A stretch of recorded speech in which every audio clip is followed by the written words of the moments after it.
Shabbat Shalom. Well, I'm very, very pleased to announce that after much discussion, the staff decided on a movie to show for the Christmas Eve Chinese food and a movie. I don't know if anyone saw the ad for it downstairs, but we decided on Freakier Friday. The remake of the 2003 Lindsay Lohan or the sequel of the 2003 Lindsay Lohan and Jamie Lee Curtis movie. Did anyone catch it when it came out this summer? Freakier Friday? No? Okay.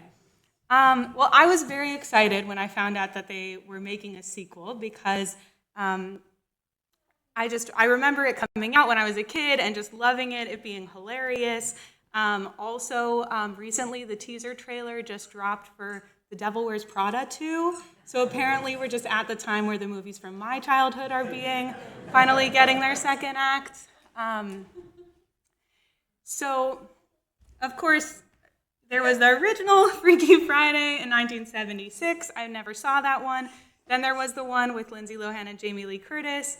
So if you're not familiar, it's the story of a mother and daughter, her teenage daughter, who have very different personalities. They're always at odds. And by the means of a magic spell, they trade bodies and lives for one very chaotic and hilarious day. And through this day of walking a mile in each other's shoes, so to speak, the characters come to understand one another better and to realize they aren't so different after all. And then in the sequel, which came out this summer, Lindsay Lohan's character is herself a mom to a teenager. No spoilers, don't worry, this is just the premise, okay? And she's going through many of the same experiences that her mom went through in the first one. I won't give away the plot because I want you to come on Christmas and see it. But the body swap trope is expanded to span 3 generations. And we see how some family patterns repeat themselves generation after generation. Parashat Tol'dot, which we read today, you're wondering where this connects, right? It reads a little like Freaky Friday. In this Parsha, we've moved on from the story following Abraham to the sequel, the story of Isaac, but we find Isaac reliving many events that Abraham experienced. There's a famine in the land of Canaan, and Isaac and Rebekah travel to the territory of the Philistines, just as Abraham and Sarah had.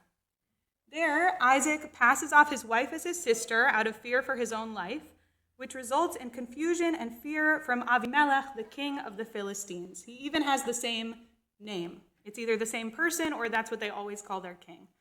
Eventually, he amasses great wealth, which prompts Avimelech to initiate a treaty of peace because he can see that Isaac has God's blessing. So if you're having deja vu from the last few Parshiot, that's because these stories just happened, with Abraham at the center of the action. Now, like Abraham, Isaac goes through these events, and additionally, he apparently must choose between his 2 sons. Which son will receive the blessing and continue the covenantal relationship with God? History repeats itself one generation to the next. The very first verse of this parsha introduces this theme of Tol'dot, which means lineage. The parsha begins, Ve'ela Tol'dot Yitzchak ben Avraham, Avraham holid et Yitzchak. This is the lineage of Isaac, son of Abraham. Abraham begot Isaac.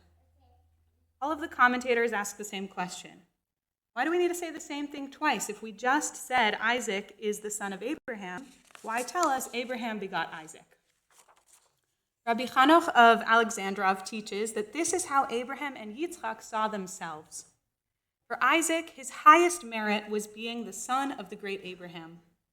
Abraham, on the other hand, felt that his greatest achievement was being the father of Isaac.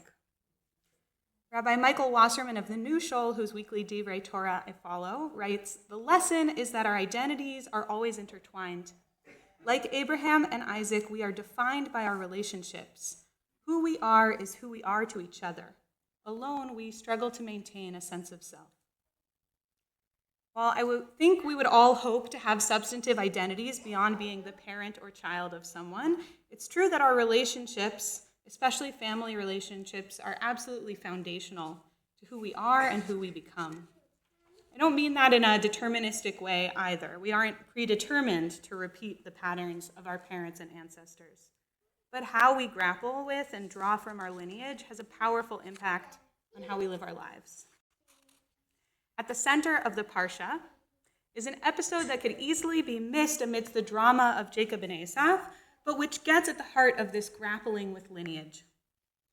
After the famine, Isaac settles in the Wadi of Gerar. The Torah says, Isaac dug anew the wells which had been dug in the days of his father Abraham, and which the Philistines had stopped up after Abraham's death. And he gave them the same names that his father had given them. Isaac, journeying in the same place his father had, redigs the wells of his father. But digging the wells is not so easy. The first two wells he attempts to dig are met with argument from the neighboring Philistines. So he names the first one Esek, meaning contention, and the second Sitnah, meaning enmity. Finally, he moves from those places and digs another well, which attracts no conflict, so he names it Rechovot, spaciousness, saying that God has finally given enough space to live and increase in the land. This image of Isaac digging the wells is a potent one. In the desert, wells, of course, are necessary for survival, so it's no surprise that people will argue over them. But the well has long been symbolic not only of an ecological resource, but spiritual resources, especially in the Hasidic tradition. The Me'orei Naim expresses this by interpreting the three letters of the word Nachal, wadi, where wells are dug, as an acronym for the phrase from Psalms, Nafshenu chikta l'Adonai, our soul longs for God. Like that elusive water in the desert, the presence of God, as Rabbi Wasserman puts it, restores us to life when our spirits have gone dry. At times when we feel spiritually parched, we must all search for that water. Digging a well comes from a place of longing and of faith, knowing and trusting that the water hidden below the ground is already there, waiting to be tapped. Rabbi Shefa Gold interprets the story of Isaac redigging Abraham's wells in this vein of tapping into the spiritual resources of our lineage. She writes, in his time, Abraham accomplished the great work of digging deep wells of spiritual sustenance. But by Isaac's time, the wells had become obstructed. Isaac lost access to the wells of his lineage. How many of us have felt this way at some point? That our ancestors had some access to connection to source, to some tradition or faith, whether through the passage of time or differences in our upbringing from theirs. We might come to feel disconnected from those traditions or sources. But out of our longing for connection, we're still able to make the effort to try to tap those wells. And it doesn't necessarily come easily. Rabbi Gold traces the process along Isaac's experience of the three wells. First, we dig the well of Esek, contention. We scrabble in a rocky argument with our inheritance, rubbing against its hard edges, fighting its constrictions, and opening to its contradictions. In other words, we can't expect our tradition, our lineage, to always sit so smoothly and harmoniously with us. There are edges and contradictions, things we'll disagree with, parts of our tradition that might even hurt us. In our time, it's often issues of hierarchy, like sexism or Jewish chosenness, that cause us that pain and contention as we seek to connect to a tradition that doesn't always reflect our contemporary values. If it's a personal family history we're seeking to connect with, there might be moments of guilt or shame that we contend with, things our ancestors did that we don't feel so proud of. But then the next well, Rabbi Gold continues, we dig the well of Sitnah, enmity. There we taste the contradictions of the traditions within us. When we come to know the suffering and struggles of our ancestors and the whole human family who have stood against one another, we cry out.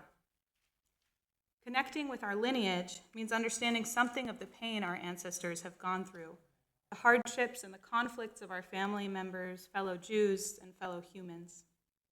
Their suffering has touched us, even across generations. At this point, she continues, we dig the well of Rechovot, spaciousness. The well of our ancestors becomes a fountain connecting the dark depths of our human story with the wide skies of awareness. Once we've contended with the challenging aspects of our lineage, with the suffering of our ancestors, we can create more space.